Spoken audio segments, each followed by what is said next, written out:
Hello दोस्तों, नमस्कार। स्वागत है आपके नए ब्लॉग में। कैसे हैं? स्वस्थ होंगे, मस्त होंगे। दोस्तों,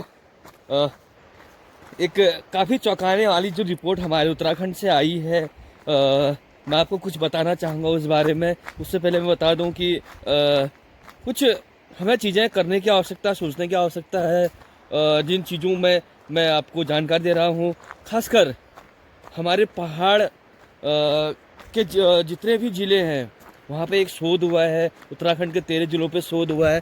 देख सकते हैं मेरे आसपास ये एक नदी, देख सकते हैं ये भोजपत्र नदी है।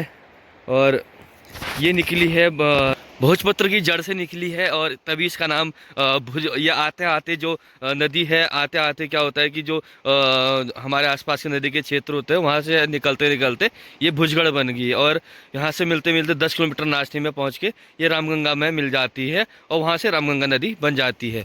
और इसी पे एक शोध हुए हैं, उत्तराखंड के कई नदियों पे शोध हुए हैं, और जिनमें उन नदियों में हमारा पानी का स्तर है, जहाँ पर जो पानी का हार्डनेस होती है, पानी में चूने की मात्रा होती है, पानी में आयरन की मात्रा होती है। तो जो पानी है, पानी में आयरन की मात्रा होती है, पानी में चूने की मात्रा होती है, ये अत्यधिक मात्रा में बढ़ रहा है। क्यों बढ़ने का मुख्य कारण है कि हमारे को नदियों के प्रति अवेयरनेस न होना। हम नदियों के प्रति बहुत अवेयरनेस है।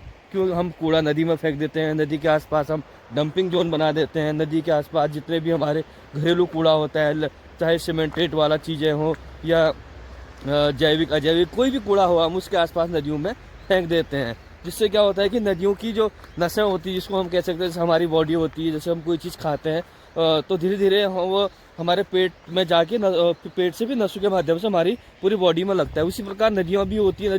नदियों के आसपास फेंकेंगे, धीरे धीरे रिश्ते रिश्ते रिश्ते कुछ मात्रा में नदी में मिलेगी, और मिलते मिलते वो नदी को प्रदूषित कर देगी। तो इसके लिए हमें आवश्यकता है कि हम अपने आसपास की नदियाँ हैं, उत्तराखंड के 13 जिलों में शोध हुआ है सबसे ज़्यादा उधम सिंह नगर में, जो पानी में लेड की मात्रा पाई गई है और आयरन की मात्रा पाई गई है, जो हमारे बॉडी के लिए बहुत हानिकारक साबित हो सकती है, जिससे हमारे किडनी रोग हो सकते हैं। देखा होगा आपने कि लगातार आजकल पहाड़ के लोगों में उतना गैस नहीं हुआ करता था, आजकल गैस की बीमारी सामान्य हो चुकी है। हर दूसरे तीसरे व्यक्ति को गैस की बीमारी है। क्यों? क्योंकि हम जो पानी पी रहे हैं उसमें भी जो प्रचुर मात्रा में केमिकल्स होने चाहिए थे, जो विटामिन आयरन होने चाहिए थे, वो अत्यधिक मतलब जो मानक है, मानक से अधिक उसमें उपलब्ध है। तो इससे अनेक बीमारियां, कैंसर जैसी बीमारियां भी होने का खतरा बना रहता है। इसलिए हमें अपने आसपास की नदियों को साफ रखना होगा। कूड़ा करकट जो हम नदी में फेंकते हैं, कम से कम इसको अवॉइड करना होगा। क्योंकि हम कई बार लोगों को मना करते हैं कि आप नदी में कूड़ा न फेंकें।